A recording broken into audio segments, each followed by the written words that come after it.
Alright, gonna make another video. Yeah, it's a pleasant evening, and so I feel like talking, so I'm gonna do it. And it's the same old subject. I'm just gonna try to put it into a simpler argument, kinder and gentler manner. But this is always kind of how videos are. I mean, the subject starts off kind and gentle, and then other people say something not so kind, and then you say something not so kind, and then they say something not so kind, and it turns into shit. But that's the way it goes. So I don't care one way or the other. I just don't like the hypocrisy of it, that's all. People just use the circumstance, they abuse it to slander messages by slandering messengers. It's just character assassination, and it's a cheap way to win an argument. It's almost back to the Venom Fang X thing. You know, let's destroy creationism by pointing out that the creationist is a lying crook. It's really irrelevant to his arguments. I mean, you have to defeat his arguments, not his personal character. And even if I was a despicable human being, it's quite irrelevant to the arguments that have been made. So deal with those arguments and quit pretending. You know, there's a bunch of people out there just pretending like they somehow counter-argued, and that they're somehow, their argument is just so strong and so decisively correct, and somehow I am ignoring that and defying that. No, it hasn't shown up. It's not on my radar anywhere, the rational argument. So first, dismissing the arguments that are just a waste of time. It's a waste of time to argue about whether or not suffering is a bad thing or not. It's a waste of time to argue about whether people have a clear and rather obvious choice when it comes to procreation. Maybe you could compare it to vegetarianism in the sense that, yes, there's a biological habit that we have become disposed to, but I don't even think there's proof of that in the vegetarian argument. But let's concede it. Let's say there was. Clearly, human beings are quite capable of augmenting their behavior to compensate, to find other ways to gain the calories they need, the sustenance they need, and the pleasure they need. And it's that simple. And because there is something wrong with this natural way, having children, i.e., quote, quote, that they can change that behavior. So there's nothing prohibitive about it. It will not cause somebody cancer not to have kids. So that's just kind of bullshit. It's not an imposition of a horror. It's not imprisonment in the dungeon of hell. So that's all bullshit.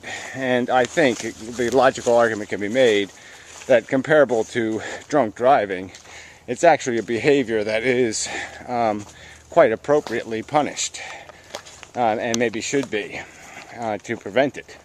That the mandate should even be that strong. So anyway, so let's go through some of these basic arguments here. Now the first is the simplest. The argument to me made is that we are need machines. I've used that term. I haven't heard anybody argue that we're some other kind of machine.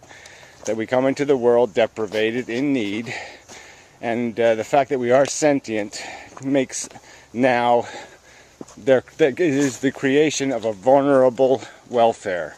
An individual that needs caring. It needs to be cared for. It needs to be treated with such things as fairness and dignity, and it has all these things that a rock doesn't have because of that sentience. It has a welfare.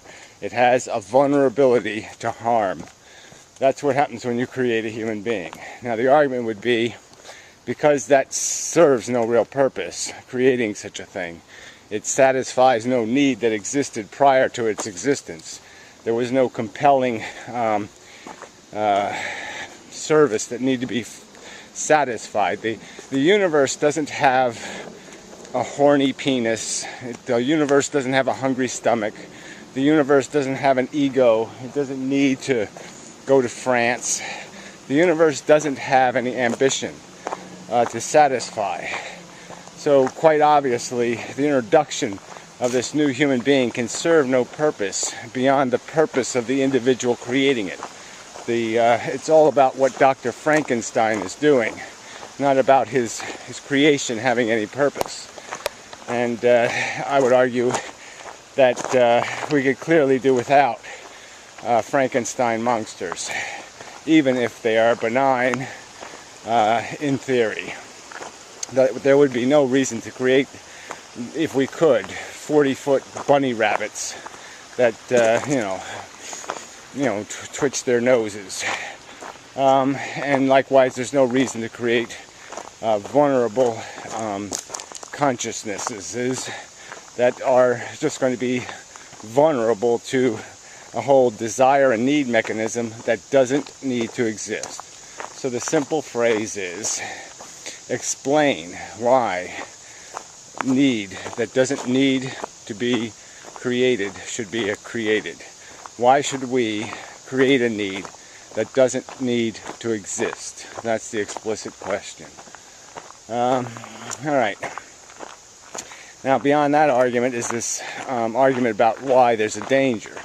And the danger is created in the sense that we are developed by evolution. That's the context here. That it is unintelligent design, not intelligent design.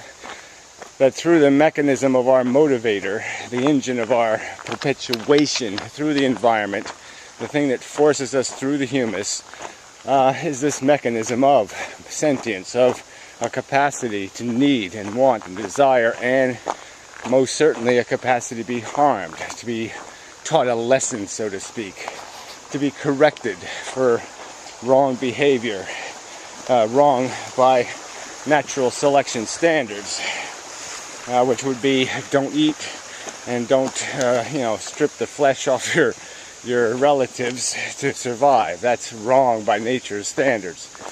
Nature creates gladiators. It doesn't create civilizations or the civilized by nature. So there's a huge liability in playing this game, just because the mechanism itself is inherently dangerous to play with. It is, as I've described it, consumption, reproduction on an island planet. That means cannibalism. And when you introduce sentience as a motivator, you introduce the concept of addiction. Not purposeful mission, just a simple mission. The addiction is entirely devoted, the addictions, to accomplishing the purpose of the consumption and the reproduction. Nature really doesn't care about the cannibalism, but that's just the end result. And that is sort of, I suppose, natural selection cares about it in the sense that the cannibalism is part of the competition game. It is part of how you refine these instruments. You oblige them to gain these extra features, these better tools, by forcing them to compete. You force them to sharpen their swords. You force them to come up with more insidious weapons. And yes, so you will build a brain that way, because you will force organisms to be calculators and schemers, to be able to function in the competition. You have to win through an advantage, and definitely having a scheming intelligence will give an organism an advantage, as the success of mammals demonstrates. All right, let's understand that success was pretty much completely dependent upon the eradication of the old lords of the world, and their eradication was pretty much dependent on the fluke event of a comet hitting the Earth. So anyway, that's a whole nother context, a whole nother argument about the disposability or usefulness of this capacity to feel. So yeah, the simple argument here of the second argument is that life is serving no purpose. It is unintelligent design. We are built out of almost nothing good, essentially.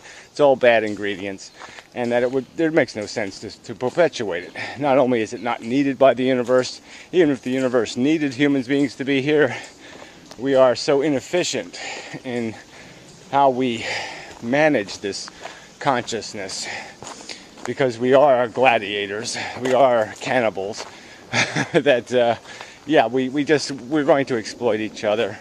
we feed on the ego. We've been built to do that. And so we will climb silly mountains. We'll look for anything to climb, anything to get up, anything that gives us higher ground.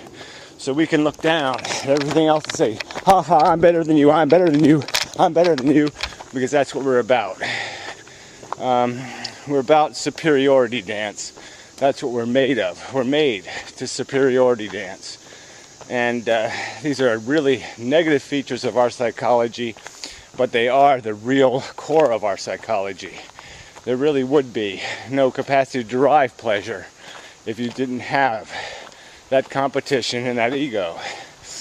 I say except it have to be a very carefully refined human life. You'd have to argue, you have to substantially reorient our psychology and kind of Teletubby-ize us and make us just deliriously happy to get our bowl of porridge.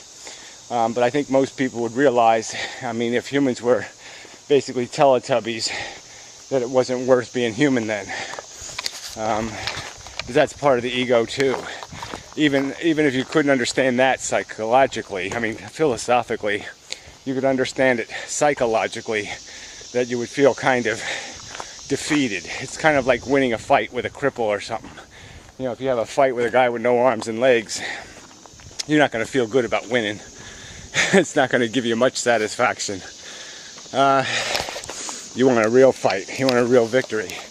If you win by cheating, you know, you're just not going to feel very good about it, in all likelihood. And that's the psychology. But sometimes the psychology is going to match the philosophy in rare occasions. So anyway, alright, so that's two parts of the argument. I guess the third one is the important one about the imposition part. So let's say there was still some sort of need to do this, some sort of merit that hasn't been explained, but even we conceded that there was some merit. We still got the argument about how many victims are you allowed to create. How many kids who don't want to ride on the roller coaster, who vomit on roller coasters, are you allowed to drag onto the roller coaster because there's a bunch of other kids who do like it? So how many are you allowed? What's this idea of victimhood? How are you allowed to create victims? By what authority? By what merit? And so unfortunately, that sort of does require you. I mean, I can't even just concede the point. I can't just concede that life has a purpose, because it has to be the strength of that purpose that justifies creating the victims. So I will go back to the metaphor that you know, you're only allowed to drunk drive if you have a mission to accomplish. You're only allowed to speed down the road as a rescuer if you have a mission to accomplish, if there's some potential for you to rescue somebody from some horror. Now, there's no rescue mission here. I think we can all agree that the dead are not lamenting. They're not in chains in a dungeon. You're not saving them. So how do we justify creating victims? I mean, how, like I said, how do you defend it? How many people would you harm for your life? If you knew that was the equation, and we can reduce it to that. We really, as a practical matter, can. If we really wanted to, we could do the statistics, and we could figure out just how many people die, you know, for each high-living Westerner. We can go look at the third world and find out how many people are exploited and die and are harmed. What percentage of that is yours? How many ouches is your comfort and your existence built out of? And just the fact that it exists, it will automatically necessitate that. You can't even live a harmless life. It's very hard to do, just because of the implications of everything you do. Somebody could have died for this camera, the technology used to convey these videos. Everything we do has the implication of creating victims. Creating people who didn't take on the risk voluntarily. And again, how would you feel about doing that? How would you feel if you were dragging somebody on into the car and saying, I want to go to Happy Land. And I'm going to force you, because I can't go unless you go. So I'm going to force you to go, even though you get car sick. Would you do that to somebody? Would you feel okay about dragging them into the car, even though you knew they were going to hate the trip? So down we get to this word imposition. Because there's clearly an imposition here. There's a clear risk that every certain number of rolls of this dice will be snake eyes. And it will be an individual who will not find life pleasant at all, and who will hate, absolutely hate their existence, and turn out that way, to regret it, to despise it, to condemn it, maybe that'll happen after they get into the war to get a college education and they get their arms and legs blown off. Maybe something dramatic will have to happen for them to get to that place, but they'll get to that place. And how do you justify perpetuating a system that creates those victims? I can't justify it. I can't justify imposing on somebody else to get what I want. How do you do it? Huh? Yeah, it's an honest question, isn't it? So anyway, so those are 3 or 4 questions, issues that the other side hasn't touched with any kind of even a scratch, they haven't even thrown any dust in the direction of that argument to in any way defeat it, any of it. So let them deal with those issues, and let's not waste our time talking about how brilliant the human race is, how functional it is, because that's old. That's an old dead fairy tale. There is no happily ever after, and there is no